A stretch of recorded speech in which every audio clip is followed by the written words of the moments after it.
I'm Lisa Dumas, therapeutic yoga educator. And I'm Aimee Pruitt, a registered nurse, a yoga teacher, and I own a yoga studio. And this is the Radiant Warrior podcast, where we offer skills, inspirations, stories, and guests to help us live a life of purpose, contentment, and self-worth. Our intention is to share how our practices support us in our contemporary lives and help us to reclaim our courageous hearts. Hi, Aimee. Hi, Lisa. Full disclosure, this isn't the first time that we've spoken since we paused the podcast. It's been so nice, actually, just to talk every week as we have, but we did make the decision to pause this offering for the last couple of months. Yeah, we did, and it felt right at the time. We want to share with you coming up in this episode what we'll be talking about, because, you know, it's nice to know what's coming up in a world where we don't often. Right? So in this episode, our intention is to update you on what's happening with us. And we're also going to talk about what we've learned and what we want to remember on the other side of this. And then near the end of the show today, we have a big announcement that we are so excited to share with you. But first, Aimee, maybe just a few words about why we took a step back. We said this a few places on our social channels, but we didn't say anything official because, you know, we didn't feel authentic about that either. What I'll say is that when all of this went down, we had a couple of episodes that we felt really great about, that we felt would be useful and helpful.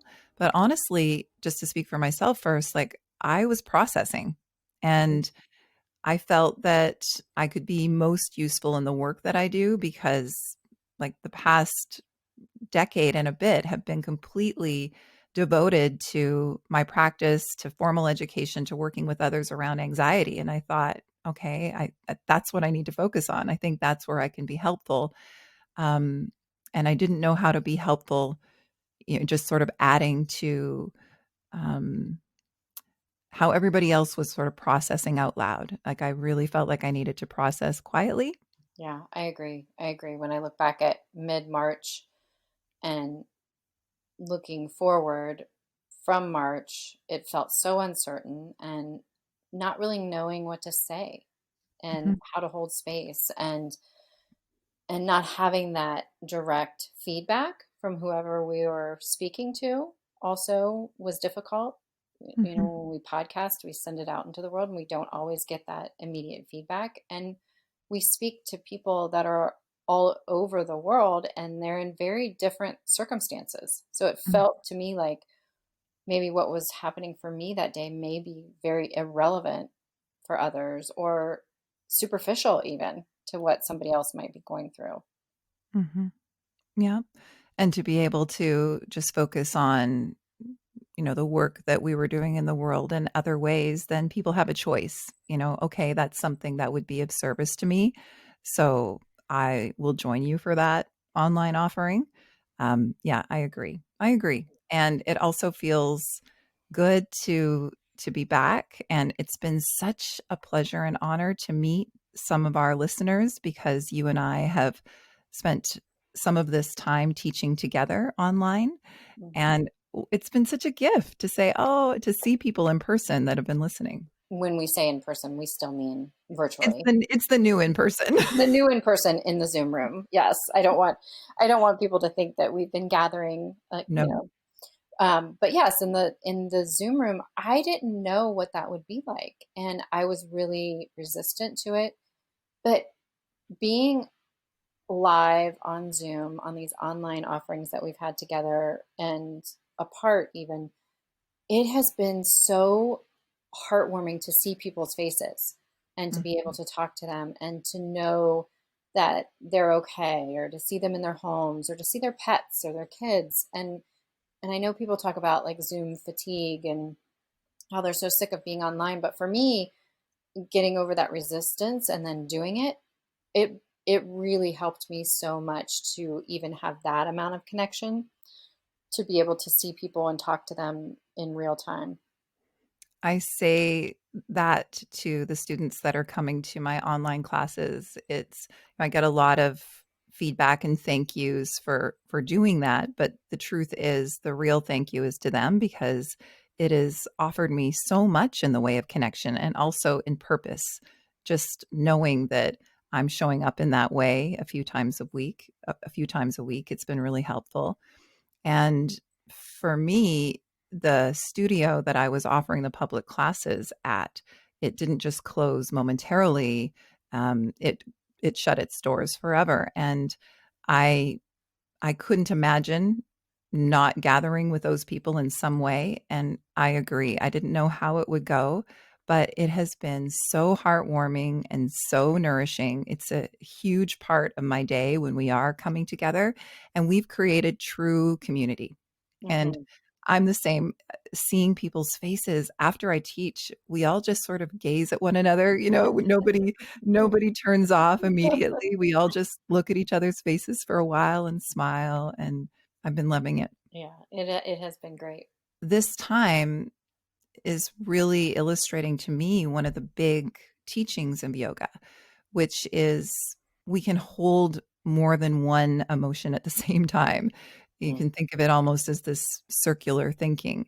We have been in a state of fear and anxiety and grief and trauma, and uh, this never before experience sense of the unknown, feeling doom at times. But then we've adapted and people are still celebrating, and there have still been birthdays and anniversaries and graduations, and people are still finding a way to experience joy and connection and gratitude.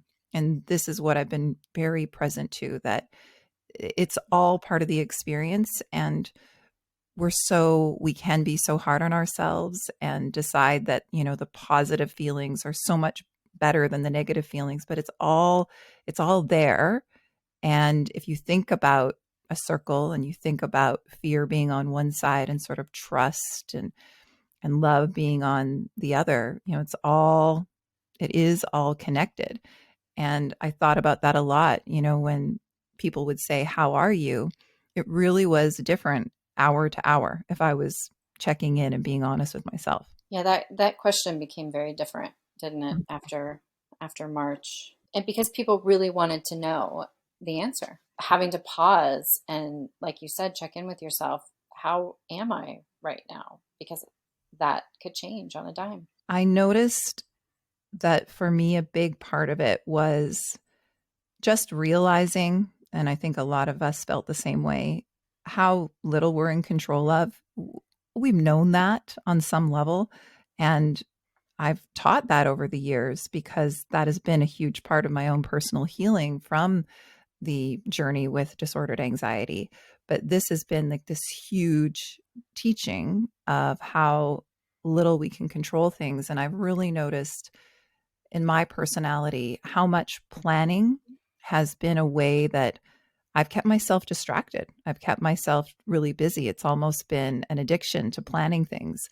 And one of the gifts of this time is you just have to let go of that. For real. I know for myself, in the beginning, I felt this grasping, like I wanted to grasp on to anything that felt like, okay, this is the way it's going to be. But then that Mhm. would change. Okay, now this is the way it's going to be. No, then that would change. And and then finally just sinking and settling into, okay, this is the way it is right now. Yeah. And getting used to that, because that caused me so much less suffering than trying to grab onto and hold on to what I thought the way things were going to be, because it was constantly changing. Yeah, we're talking about another one of the central teachings of wisdom traditions. It's just the practice of being present, because that is the moment that we have, but we are so attached to thinking about what's to come. And when it's the unknown, it's incredibly uncomfortable. I was teaching that 8 limbs class at the studio, the different philosophies and ethical limbs of yoga. And our last night before we closed, our last class was on surrender. And I found it so poignant that that was the last class that we had before we closed, that we were discussing surrender and what does that really look like, and how it's just kind of opening your hands and allowing, whatever is to be, and that's your truth in the moment, and not resisting it, not trying to make it into something it's not trying to manipulate or force, but just surrendering to reality of the situation, surrendering to your emotions, like letting your emotions be what they are and not trying to resist your emotions. It was really an interesting study to dive into right before all this kind of hit the fan. And I think the processing continues, and if not, maybe even more processing now, because when it all first went down, we were in reactivity. We were in now this new buzzword of pivot. And for a lot of us, that was essential. And working out how we were going to manage working at home, how we were going to manage not working, how we were going to manage paying the bills and teaching the kids, and just all the things that changed. And so for the first several weeks, it was just survival mode almost. Right. And underneath all of that, all of these feelings, that it was almost like, okay, you're there. I see that. But just having to function anyway. And now that many people have adapted, and now that many areas are opening, I think almost now is the time to process and to ask ourselves, okay, what what were the opportunities of that time, and who do I want to be on the other side, and being a little mindful about that. But we were going to talk about how we did adapt within that time, and we still found ways to celebrate. So there still was joy. Um, do you want to talk about what you celebrated? I did find moments to celebrate. In adapting to this new way of being, this new reality, we were able to turn the yoga studio that's here in Columbus into an online studio. And when we did that, I didn't do that right away. I waited probably a good 6 weeks through this before I did anything with the yoga studio, just doing my own processing and Hmm. my own tolerance. And I had to grieve the loss of the way things were, and releasing expectation of the way things were going to be. And then And let's not forget, Amy, that you are also a nurse. And so it's not exactly like you were just sitting at home with all this time on your hands, and you were very privy to a lot of information. So that took up a lot of your headspace. totally. And I think I was very mindful of my own tolerance at the time. Like I was in it being a nurse in the hospital, and hearing the things that they were telling us and seeing the things that I was seeing, and knowing that I couldn't do both. It would be inhumane to myself to try to do both, and then probably inhumane to anyone who encountered me at the time to try to run a business. And so kind of shuttering the business for about 6 weeks. And then when it felt right, it was time to open the community back up in the virtual space. And it was a celebration. We opened it with a virtual kirtan. Mhm. So we had a Friday night kirtan. Two of the teachers that are beloved in our community offer kirtans, yoga concerts. Basically, if you're not familiar with what a kirtan is, it's a like a yoga concert, and you chant and you sing and you come in community, and it's just this beautiful. It's one of my favorite events that we have at the studio. And so I knew when we were going to open the virtual studio on March or May 1st, I really wanted to celebrate that in some way. And I asked, their names are the Bhakti Mamas. Their names are Abby and Holly. And I said, will you please do a virtual kirtan? And so we did like a Facebook Live, and it's still on our social media page if you want to go back and enjoy it. And it was, I, I, like everyone else in the entire world, we had to quickly become much more knowledgeable about technology than we ever were, Mhm. and trying to navigate that overnight and trying to give people a quality experience. And we were trying to figure out, do people register? Do they not? Like, I don't know. Like, what should we do? And we did like a rehearsal for kirtan. And it was just those two and I in the studio. We were social distancing, and I was upstairs and they were downstairs, and we were trying to do it on Zoom, and the sound quality was so bad, because music just does not translate across Zoom. Yeah. It's made for speaking, and then we just said, forget it. We'll just do it on Facebook Live. Like it was so like but like everything else we've had to do in the past 3 months, it's just this, okay, that didn't work, let's try this. It's just this Mhm. constant adaptation Yeah. and evolution. And so we did it on Facebook Live, and it was great. Like it just felt like, like, and even though we weren't all together in a space, we were on Facebook Live. You could see people's comments, and they were so grateful and they were so happy. And they would say how they were singing in their living rooms, and they were streaming this Facebook Live through their speakers. And it was just like the medicine that I needed to know that that community still existed and that we had something to offer and we could all dance and sing, even though we were in our separate spaces.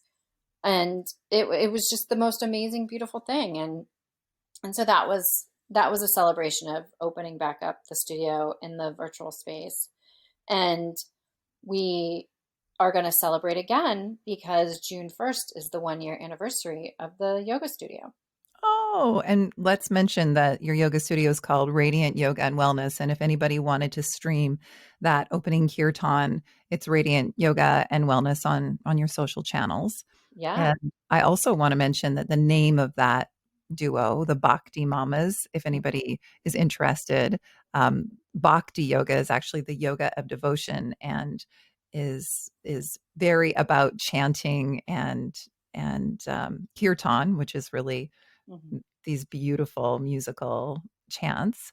Mhm. And it's incredibly soothing for the nervous system as well. And depending on your constitution, if you're somebody who does tend to feel a little lower, even humming or singing or music, it's really uplifting and heartening. And so I just wanted to add that. Yeah. Yeah, I'm excited. When we did it the first time, I just felt so great afterwards. And every time we had a live kirtan, you leave on a high. Like you just leave floating out the door. And our anniversary is June 1st. They're going to do the Facebook Live Kirtan on June 5th, which is a Friday night. So please, anyone come. You Mhm. go to Radiant Yoga and Wellness, our Facebook page. It'll be a Facebook Live at 7 p.m. Eastern. And they're so good. They're just so good. And they're so real and funny. And, they tell jokes and they giggle. And they're just two of my favorite people, and I'm so happy that they're going to do it again to celebrate our 1 year anniversary. Mm. Well, there was three major celebrations over in the Dumas household over Yes. this time. The one that was notable that I do want to share is that my husband and I celebrated our 21st wedding anniversary on April 24th. And during our 20th year, we had longed to renew our vows together. And we did want to do it with all the people that we love, but the people that we love are all on different parts of North America because of the places that we've lived throughout our life together. And then we thought, well, maybe this is something that we should do virtually. It really did offer new opportunities, this whole Zoom culture. You know, just to go back to yoga, I treasure my home yoga practice. And so I can see that a lot of students that are practicing with me online, that's something that's been wired in for them now is a practice at home. And that's really, really beautiful. Plus you can take your laptop or whatever you're using, you could take it outside and create spaces, which I've done. And I've been able to practice with some of my teachers of the past that I no longer live in the same area and teachers on in other parts of the country. So that's been a huge gift. And because I felt it was such a gift, I thought, oh, I can totally see how renewing our vows in a digital ceremony would be really beautiful. And it And was. and I called Mary Campbell, who's was the first guest when we started this podcast. She's this incredible teacher. She is is really a teacher for intimacy, for romantic love. She helps women come back into their feminine. I have received so much from her, and she is also an ordained minister, and I knew that, and so I asked if she wouldn't mind. And so, I mean, we had quite an official ceremony. It was something that we worked on with her, and our daughters were a part of it, and we wrote our own vows to one another. And I wore a dress. I mean, a lot of my things aren't here because of some of the choices that we've made. We have a place in San Diego, and that's just a whole other story of unknown. But I had a dress here, and um, I wore that, and Cliff got dressed up, and he didn't see me before. We had all of you come, and I sort of walked on screen, and Mary held space for us just so beautifully. And our first wedding 21 years ago, I was 27, and I was really in the heart of disordered anxiety, which meant I was having pretty chronic panic attacks, and I wasn't seeing things clearly. Everything made me so nervous. Everything triggered my fight, flight, or freeze. So my mind was always having the thought of get out of here. And I was very nervous to walk down the aisle because I had a lot of social anxiety at the time. So that's something that I still work with a tiny bit. And so I missed this incredible opportunity. One of our guests at that time, we got married in Niagara on the Lake because we lived in Toronto at the time. One of our guests was like an award-winning film director, and he asked if we would want him to film the ceremony. And I said no because of the way that my brain was functioning at that time. And it just added a level of nervousness to me that I couldn't handle. And Hmm. so even though I loved our wedding so much, there was so much of it that I wasn't really present for because I was engaged in that kind of limiting, untrue thinking. That's the Yeah. way I was seeing the world through a very different filter than I do now. And that's one of the reasons I've always wanted to say vows again, because I can be very present with that now. And also, as anybody who's been married for a number of years, it changes. And the way that I feel about love and marriage is incredibly different. And back then, it was like I needed him. He was almost my safety person, the one that I felt calm around. And we both have grown up so much in this relationship, and now it's not a need. And now it is just a choosing of this human. And raising our daughters together has been just the most incredible blessing to do that with him. And so it was actually really, really emotional. And my husband is usually pretty stoic, and you were there. I was there. I cried. I thought it was beautiful. And I love, can you speak about your invitations? Oh, yes. That's right. So we sent digital invitations Yeah. to keep with the whole theme. And it had a picture of us on it, but then it said um, to the dress was cocktail attire from the waist up. Hmm. And that there would be a champagne toast from your own refrigerator. Yes. Yes. Yes. And it was absolutely lovely. I didn't know that a Zoom wedding vow renewal would bring up so much emotion in me, but I felt like I was sitting at a wedding because it was so beautifully done. All the components were there. Like you guys were beautiful and your vows to each other were so beautiful, and having Grace there, and but then having the music, like the musician who sang. Yeah, I should mention that that was the part that I haven't mentioned yet. At our first wedding, one of our dearest friends in the world, his name is Jim Witter, and here in Canada, he's a legendary singer-songwriter. He's had just wonderful hits, and he is an incredible, special human being. And he sang one of his songs when I was walking down the aisle initially 21 years ago. And so we asked if he would sing the same song, and he did, which, Mm-hmm. yeah, to be able to share that with all of you, Mm-hmm. because, um, when we got married as well, I had only lived in Toronto for 3 years. And so I didn't really have that much of a community apart from Cliff and his friends. Mm-hmm. And since then, the two of us have just made incredible connections over the years. And not many people have known or been witness to Jim and his incredible talent. And I would encourage anybody listening to search up Jim Witter, because he has a tour called the Piano Men Tour, and he goes out and he sings songs by Elton John and Billy Joel. And he's such an incredible musician. Like, his family is one of the most special families, the Witter family. You go to their house, they've got 5 kids, and everybody's musical, and so it just turns into these huge sing-alongs. Mm-hmm. So I was just really, really honored that he was able to do that. And then he actually played a part in another celebration that happened the day before. Our daughter turned 18 the day before our anniversary. So, it's always been that she was our anniversary present on our 3rd year, because she arrived on the 23rd of April. And of course, like many other parents, how are we going to create birthdays that are memorable and special, especially 18, right? Yeah. You have this idea of what you might do for your 18th birthday. And, you know, ugh, these poor kids, it's also the year that she's graduating. Like, um, there's been a lot of processing there too. And also there's been gifts in that, I think, as well. Like, I won't speak for her, but I know that she's had some really special celebrations.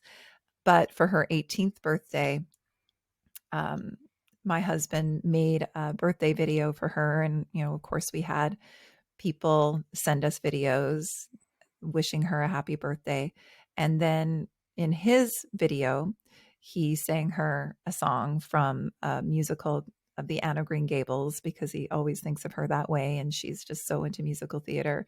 And so, honestly, those 2 days in April, April 23rd and April 24th, were magical Mm-hmm. in the midst of so much like unknown and despair and fear and all of that. Like, that was still present, but we Mhm. had a couple of magical days where it was just about love. Totally. And having to do it the way that you did it, all these other people could come. Like I would not have been able to attend your I know. vow renewal. And Exactly. and Jim is in Toronto, is that right? Mhm. Yep. And you're in Vancouver, so other side of Canada from each Yep. other. Yep. Your brother is where? Like, isn't he He's somewhere else? And no, he's here in the same city, but we haven't really been able to see one another. So, even mm-hmm. that, yeah, my parents aren't here. Yeah, we had people from San Diego, you in Ohio, from the Okanagan. Yeah, we had people from all over North America. And then Mary, who officiated your vow renewal, is where? She's in Massachusetts. She's in Mhm. Massachusetts. It was just the coolest thing to all be in the digital space, sharing in this beautiful ceremony, but we were all over the world. And it was so cool. Yeah. Yeah. Yeah. No, I'm glad, and that was fun to talk about. And then finally, like so many others, my daughter is graduating this year, and prom canceled, Mhm. final musical canceled, all of that. But the dress still came, Amy. So You have to wear it. yeah, so she actually has had 2 backyard proms now, and physical distance, just not even a handful of people, just her boyfriend, best friend, her uncle, her dad, and I. But it was wonderful. And mom and dad were with us on FaceTime, and other friends came in on FaceTime. And she was getting ready the day of, and she said, "Oh, I'm just so excited." Yeah. Yeah. Because just the people, just her real nearest and dearest, were there, and I was able to feed her all of her favorite food, and just do what we could to make it as special as possible. So we've definitely, like so many, have adapted and found ways to still celebrate. And I think that's so important to remember, even though it may take a thinking outside the box or an extra effort, that these milestones are so important to continue to celebrate them. Hmm. Not to postpone that. It's not, her 18th birthday is not canceled. Your Yeah. anniversary was not canceled. It was just taking a new way of thinking, how could you celebrate it? And a huge learning around simplifying. Hmm. This has been a very huge piece of learning for me. When we're in the midst of life as it was, there's a lot that we're not conscious of, even if we do have mindfulness practices. And wow, have I noticed how attached I was, or how I was viewing life through a lens of, you're living if you're going and doing all the things, like that's living. If you're, going to this event and this festival and this outing, and that you're filling your free time with lots of exciting adventures, and then you feel like you're living. That's what I came to realize about myself. And without able to do any of that and to make plans, I realized how excited I would get just about making a new recipe, and or eating outside when it was nice enough, finding a new place to walk. And I remembered reading years ago that, based on studies, they've actually been able to whittle down just a few elements of life that truly bring authentic happiness into your experience. And one of them was to simplify. And I knew that. But when you're forced to simplify to such a degree, and to still find the beauty in that, that was a huge learning. And that's something that I want to take with me on the other side. Because on one hand, I want to support businesses, but I'm going to be so much more mindful. And even though life hasn't changed in work, my husband and I, we work at home, and some elements of work were lost while some elements really seemed to amp up. And I think that was the case for a lot of people. It wasn't necessarily a slowdown, but where I felt more spaciousness was not having to, and this is all self imposed, I realized, not having to feel like living means constantly just going out and experiencing all of these things. It's just like trying to fill up spaces and find happiness and positive emotion by looking outside of you, right? Hmm. And yoga teaches that we can find all of that inside. And that's been really true. Being able to find still contentment with the way things are without having to add a lot of different components and plans and people. Yeah, yeah, I agree. I agree. It took being forced to do it for me as well, to simplify, and I feel exactly the same, that I don't want to refill all the spaces again as I'm able to allow for more spaciousness with my time and energy and money and energy. And I just want to be really, like you said, mindful about moving forward, stepping back out, getting into life, getting out into the world again. But what does that look like, and how can I keep these lessons with me as I go forward? Mhm. And something else that I don't want to forget is the deep love that I have for people. We're calling them essential workers, and it's so clear. But a lot of these people don't have a choice. So yes, there's so much appreciation for people that are on the front lines, both like you in the healthcare profession, but people that are working in grocery stores and drugstores and things that remained open, these essential services.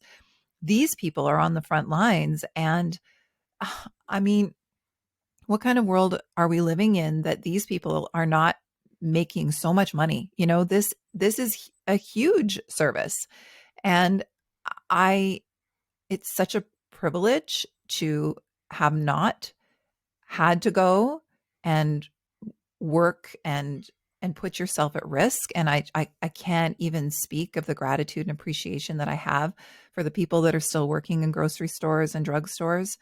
And, just the experiences of when I did go out into the world and go shopping and realizing that that person is there for 8 hours and just looking looking so deeply into their eyes and seeing that shared humanity. And I want to see that more in people when I'm out in my day to day. I want to remember to look for that and to have that deep connection of, thank you for being here and thank you for doing what you're doing. I don't want to go back to ever taking anybody that is working in an essential service for granted. I know, I don't either. They talk about healthcare workers being the frontline workers, but healthcare workers still needed to be fed, and we still needed groceries. So for me, being a healthcare worker, I viewed the grocery store workers and the pharmacy workers as even more essential to me, because not everyone has come in contact with a healthcare worker, but almost everyone has gone to the grocery store at least once or twice. And so they were invaluable during this whole time. So I think they deserve all the credit, all the accolades. And being so mindful about where we spend not only our money, but our energy, because that's another force of this time. If you needed just a couple of things, you wouldn't necessarily want to put yourself at risk and other people at risk just to run out for a couple of things. So you would wait and you would go out when it was really only necessary. And I wonder if anybody else feels that there was a lot more spaciousness in their life because of not feeling like they could just needed to run out for that and run out for this and zip around and be doing errands, but really make it meaningful when you go out and be very mindful about what you're spending on. I found that very empowering as well, and something that I want to continue. Yeah, I think it goes back to that mindfulness, like really being present, plotting out your needs, and making everything have intention. Mm. Everything has intention now. Even Yeah. going to the grocery store, can it wait? Or is it time? And then now that I'm going, I have a plan, and we're just not mindlessly going through our daily lives. Yeah. You and I were talking recently, and this was the subject we were talking about is, okay, well, what did we learn and who do we want to be as the world starts to open up and we start to move into the world? And you were mentioning that there is a little bit of like fear and anxiety of, I don't want the schedule to get crazy again. I don't want to feel overwhelmed and exhausted again. And how can we hold on to a little bit more spaciousness? And what are we being shown? There's so many articles that we can read that tell us the benefits of people just staying home a little bit more often and slowing down, the benefits of that for our humanity and for the earth. So we know this. And how can we keep what we've learned through this time? And how can we be mindful as we think about returning to really still an unknown? We're still in such a deep place of the unknown. And how can we take time to process and care for ourselves during this time? And so we were just thinking about doing this together. And then we thought that we would invite our communities to something that we're calling 21 intentional days. So this is something that we're going to start on June 1st. So the first 21 days of June are going to be an opportunity to really look at, how do I want to be? And is there anything that could be released? Is there anything that I want to add into kind of my daily life for 21 days that will allow me to be a little bit more mindful at the end, which by the way is summer solstice. So that's kind of a neat time to end 21 days. And 21 days, they say it's a space of time that is good to create new habits. And one thing that I was thinking about, and maybe this is a little superficial to talk about at this time, but maybe not, because I also feel, just based on the people that I'm talking to, that we moved into behaviors during this time of quarantine to self soothe that I do not feel guilty about, but I also know just for my health and well-being that I need to pull back a little bit. And so for me, having 21 intentional days, for example, around sugar is just going to be helpful for me to feel better. And I wanted to share, we had our nutritionist, Lisa Kilgore, on this show last year at some point, and I follow her, and she is so incredible. She got a book deal actually during this time. It's called Undieting, but she sends out a newsletter, and she was explaining why we crave sugar so much at this time. Because whether we were present to it or not, we are experiencing just unprecedented levels of stress. We are. Totally. Whether we're distracting ourselves from it, whether we're enjoying this time and using this time to somehow better ourselves or just watch all of Netflix, like whatever it is, we're we are we are collectively like what did it, I keep referring to guests that we've had on, but we've learned so much from our guests. Nikolai, the incredible psychotherapist that we had on, he said trauma is defined as a time when you feel helpless. Like, how many days did you feel helpless during this Pretty time? much all the days, I know. Oh, I know. all of the days. I know.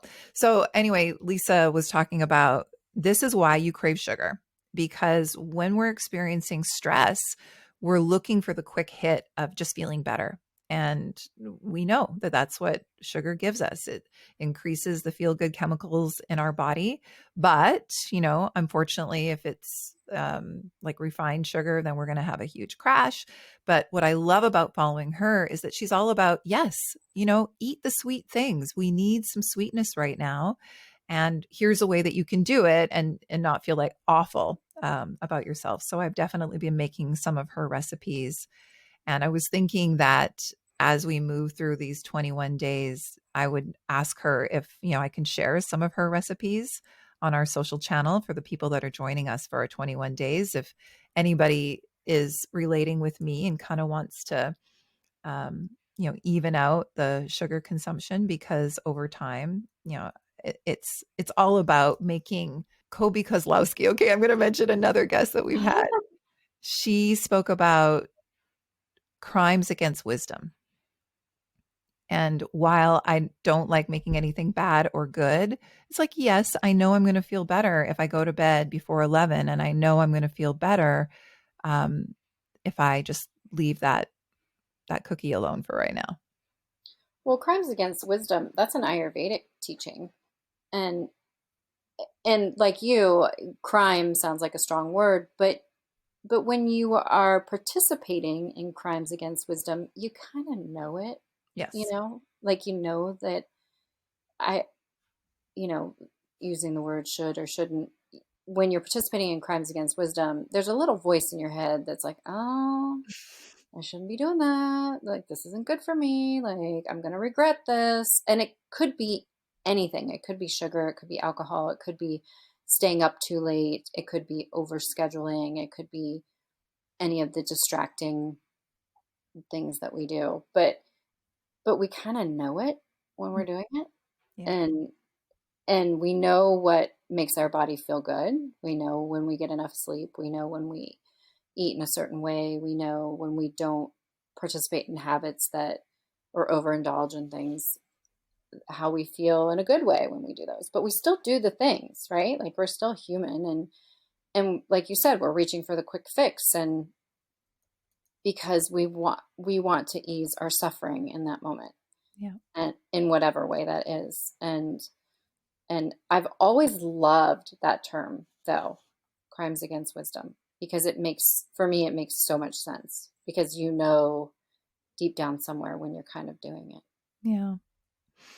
So these 21 days are an opportunity just to maybe release one thing, maybe add in one thing that is beneficial to you, like an earlier bedtime or that book that you've been meaning to read, or a daily nap, or a daily opportunity just to breathe, go for a walk, be out in nature. Our intention for this program, 21 intentional days, and notice we're not calling it a 21-day challenge either. No. because we just can't handle anything that feels like an obligation or anything that feels complicated or anything that has a lot of components to it. This is going to be so simple and very self led. If you choose to join us, and many have already, we're so excited about the group that's coming together. You will simply receive an email from us on Monday, June 1st, launching our 21 days. There'll be a short video from me, and I'll be the one that is leading you into a 10-minute experience of just some deep breaths and an accessible meditation. And Aimee is going to be offering a video of, and I'll let you, we may not have it all completely planned yet, but it's going to be some Ayurvedic tips.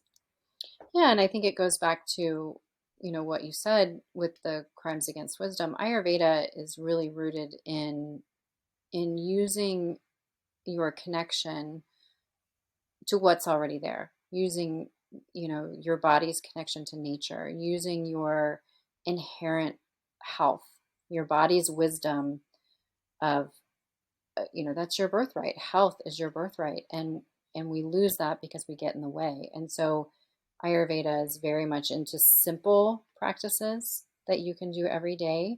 They're like little love notes to your body Mhm. every day, returning your attention to your body and your mind and your emotions and your spirituality, of very simple little practices. So the practices I am going to offer are just like a simple morning routine, that include Ayurvedic practices, and they might seem simple, or um, how could these little practices change my life? But when you attend to yourself, when you prioritize yourself and your own well-being first, like, it really does exponentially change things. So very simple, easy to do Ayurvedic practices in the morning that anyone can do. They shouldn't cost any money, and they're very not time consuming, but they're just little love notes to your body.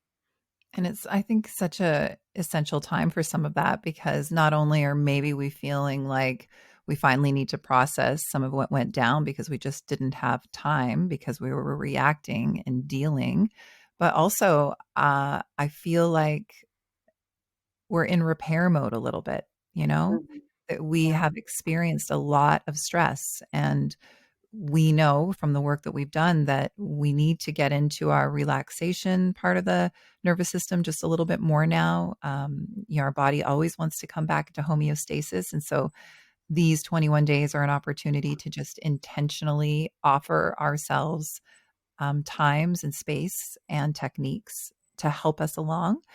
And then, so you'll get one email. That's it. We're not going to send an email every day for our own sanity as well. We want to keep this like super low stress and easy. We'll send a second email at the first day of the second week, and we'll ask a simple question in that email about maybe what wants to be released. And there might be something, I've shared with me, there's a couple of things that I'm going to let go of in the 21 days, just as a bit of a reset for myself. And there might be something, whether it be a certain way of thinking or a certain behavior that you want to just try what it feels like to release it. And what we know, and what you and I, Amy, have learned time and time again, is when we do, on some level, know that this behavior, this substance, maybe this isn't serving us.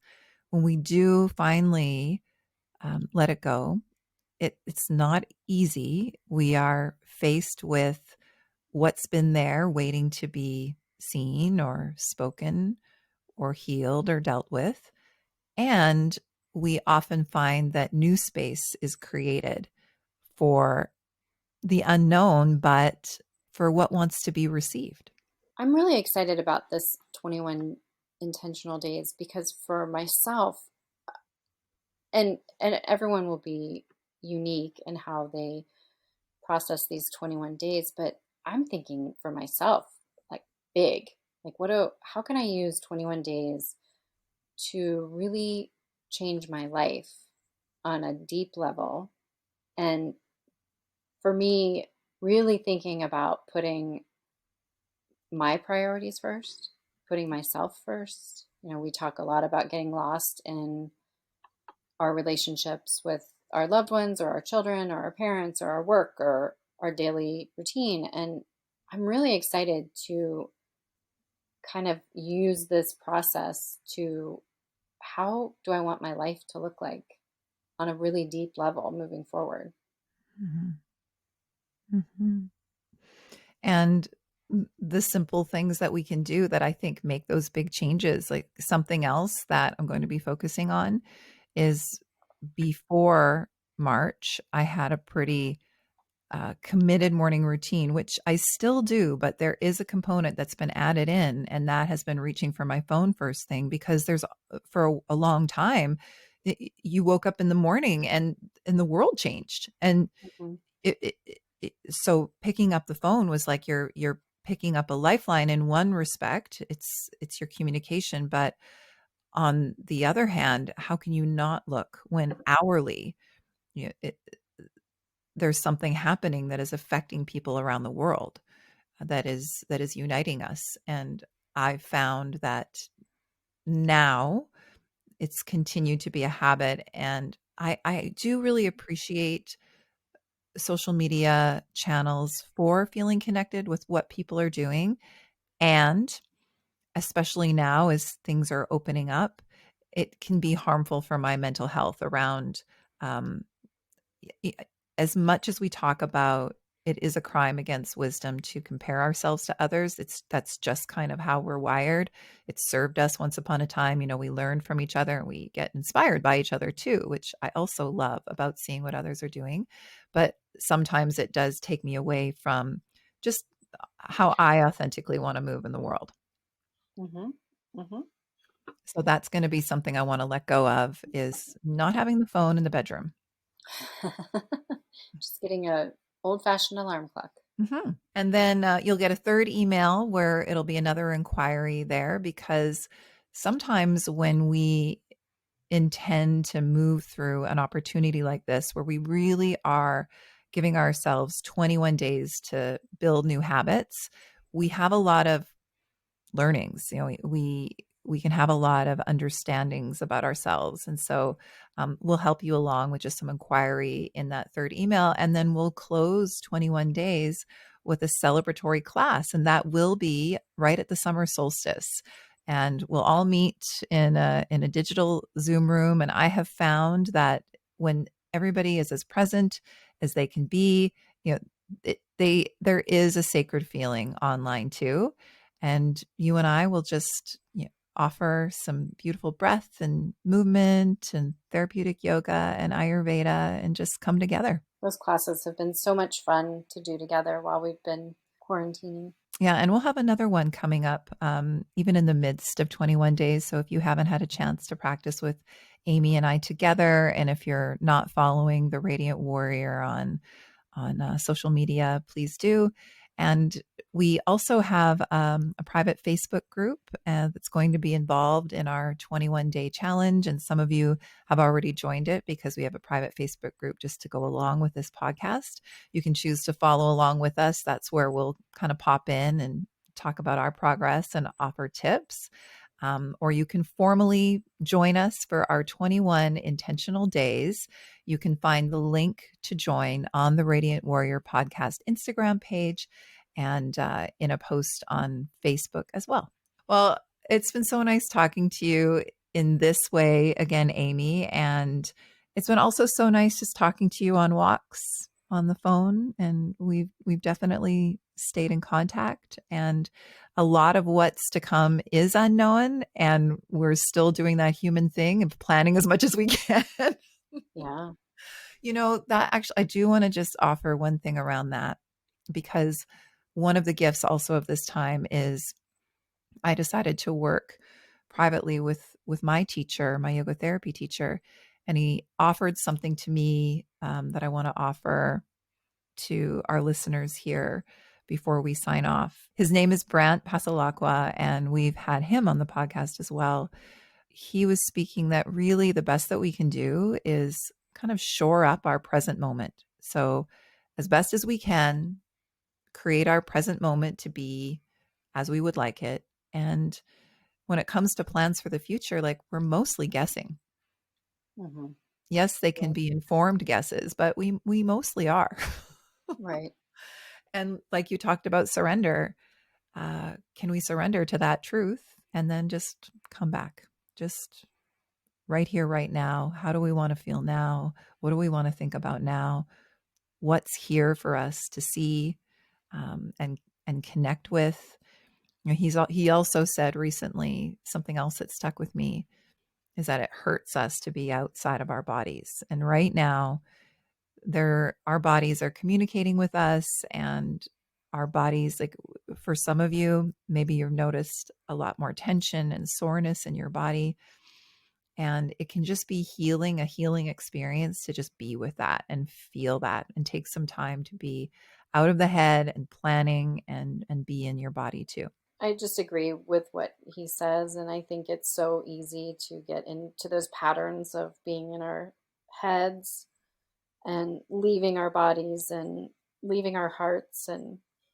And what a change it has been for me to get out of my head, get back into my body. I have had time now to practice, do my practices, and and what a difference it's making. And Yeah. not to say that everyone should be doing that. You know, I've seen those memes. People say, if you don't come out of quarantine with a six pack, like, what were you doing? It's like you were attending to yourself in whatever way you needed to attend to yourself. Yes. And I agree with that. And sometimes just being with your body means laying on your floor, you know, with one hand on your belly and one hand on your heart, and just being with yourself in whatever way that is. And that those are the practices that I've been practicing, the very quiet, still practices Me too. that have been benefiting me. Me too. And that is the opportunity that we want to share each day for 21 days, is just feel what it feels like to take even 10 minutes and just be with what is. All right, my love.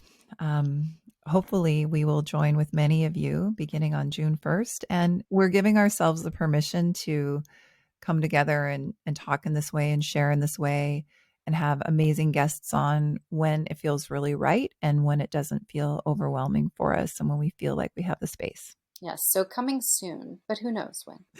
We hope to connect with you in lots of different ways soon. Thanks as always for listening. And it's been just so great to meet so many of you over the last couple of months. We are sending, as always, like peace and contentment and hope that everybody listening is doing well. Mm-hmm. From our heart to yours. Yeah. Okay. Love you, Aimee. Love you too. Thank you for listening to the Radiant Warrior podcast. If you found it valuable, please leave us a positive review to help others find it.